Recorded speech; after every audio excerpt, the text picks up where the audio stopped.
Magandang araw sa inyong lahat. Ito na naman po ang inyong Spokes ng Bayan, Harry Roque, para sa Updates from The Hague number 3. Nag-issue po ng kaunahon ng order ang Pre-Trial Chamber number 1 dito sa kaso ni Presidente Rodrigo Roa Duterte. Dito sa order neto, inutusan ng ating hukuman na ilabas ng prosekusyon ang lahat ng ebidensya laban kay dating Presidente Duterte. Kasama sa mga ebidensyang ito ay unang-una, mga nakasulat na ebidensya, documentary. Pangalawa, yung mga tetestigong, mga ebidensya o testimonial evidence. Number 3, physical evidence, no? Kung ano man ang physical evidence na merong hawak ang prosecution, kasama na ang mga videos at mga tapes, no? Now, ang nakapagtataka, bakit inaresto muna ang dating Pangulong Duterte na hindi sinasabi kung ano yung ebidensya laban sa kanya? Bakit ngayong nakakulong siya, dito pa lang sasabihin ko anong ebidensya? Sanay tayo sa sistema sa Pilipinas na bago maisampa ang kaso sa korte, dadaan sa piskalya. At sa piskalya, nagsasampa ng complete affidavit at nandun ang lahat ng ebidensya. Pagdating sa hukuman sa Pilipinas, ang laman ng file ng piskal yung mga ebidensya na nakalap sa piskalya. In fact, stricto na ngayon ang ating hukuman.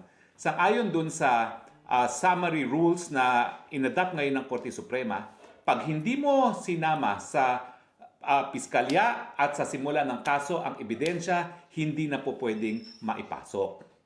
Pero ang pagkakaiba, bago makulong ang isang tao sa Pilipinas, dumaan na sa proseso ng preliminary investigation. Bakit may preliminary investigation? Para nga malaman kung merong ebidensya na merong krimen na nagawa at yung tao na nasasakdal ang posibleng gumawa ng krimen na yan. Dahil kung wala namang ebidensya laban sa taong yan, bakit mag-aaksaya ng panahon at ng resources ng gobyerno sa paglilitis? Pero dito sa ICC, kakaiba ang proseso. Huli ka muna, kulong ka muna, bago mo malalaman ang ebidensya laban sa iyo. Tama ba yun? Ang problema, meron bang kahit sinong tao na puti na galing sa developed world na nasasakdal sa ICC? Wala. Kinasuhan nga si Netanyahu, kinasuhan nga si Putin, pero mahuhuli ba nila? Imposible. Ang mahuhuli lang ng mga dayuhang karamihan na puti, at ito naman talagang ICC ay kagagawa ng mga Europeans, ay mga itim at mga kayumanggi. Para kapag ikaw ay itim at kayumanggi, huli ka muna, tsaka mo na malalaman ang ebidensya na sa tingin ko ay hindi patas. Dahil kahit saan tayo makarating sa daigdig nito, napaka-importante ng kalayaan bilang isang karapatang pantao. Hindi dapat yan napagkait sa ating dating Presidente Rodrigo Roa Duterte nang hindi man lang yan nalalaman kung anong ebidensya laban sa kanya. Pero ganyan po talaga ang sistema. Ang sabi naman ni Presidente Duterte, nais muna niyang mamatay bago siya husgahan ng mga dayuhang mga mahistrado. At nakikita natin dito sa proceedings ng ICC, basta ikaw ay Pilipino or itim, kulong ka muna.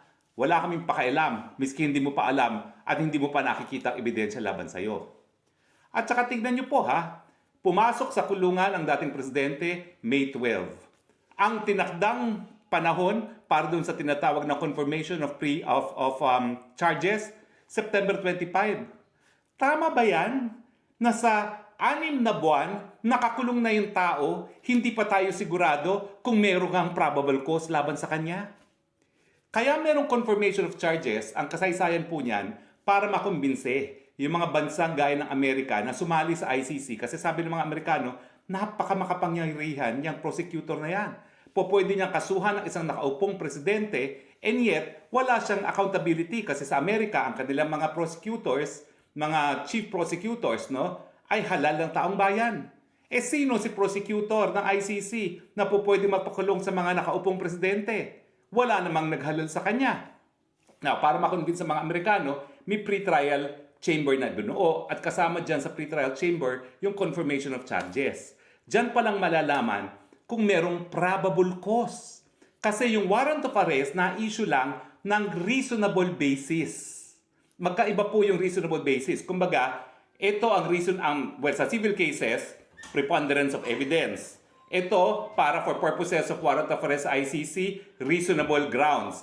Ito, probable cause, confirmation of charges. Ito, guilt beyond reasonable doubt ang pinakamataas. Pwede ba yun? Nakulong ka na lang 6 months, kapag sinabi pa lang walang probable cause, paano mo maibabalik yung 6 na buwan na nawala sa buhay ni Presidente Rodrigo Roa Duterte?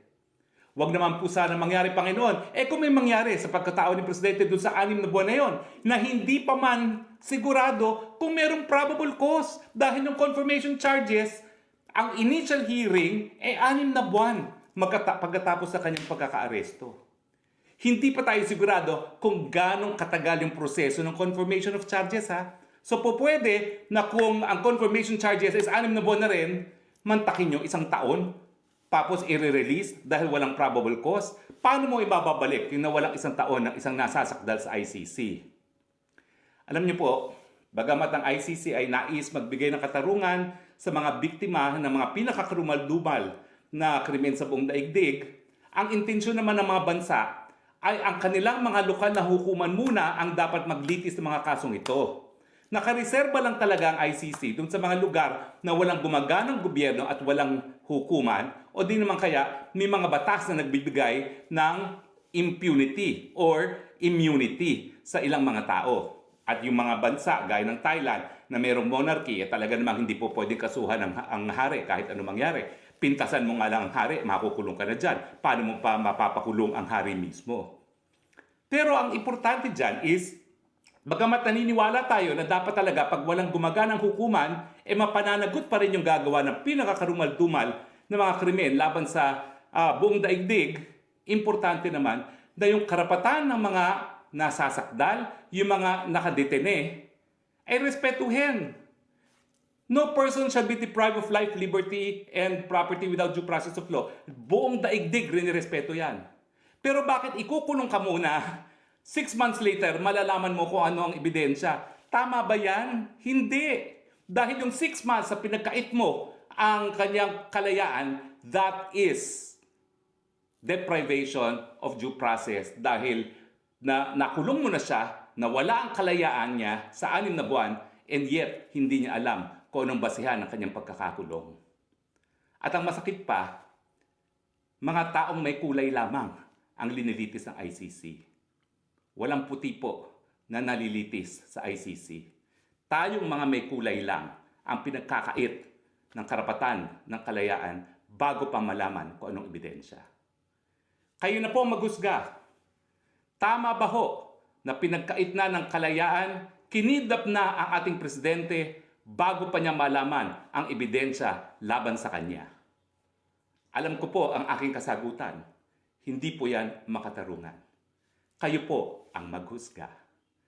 Ito po ang inyong Spokes ng Bayan, live from the Netherlands, sa isa na namang kabanata ng Updates from The Hague.